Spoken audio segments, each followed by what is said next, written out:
Good morning आजी. Good morning काका. काय रे, झोप लागली का नीट रात्री? हो आजी. थांब, मी चहा आणते तुझ्यासाठी. नाही नको, मी निघतो आता. मला आता बरं वाटतंय आणि तापही नव्हता रात्रभर. पण अंगात अशक्तपणा खूप आहे अजून. नाही, मी औषध घेतलं ना त्याच्यासाठी. मला फ्रेश वाटतंय आता.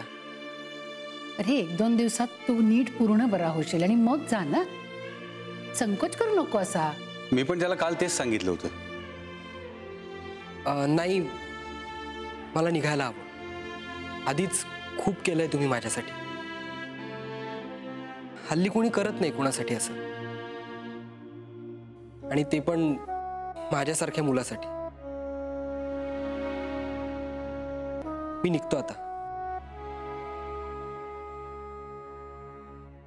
शक्यतो जे काही झाले ते विसरून जा आणि मला माफ करा.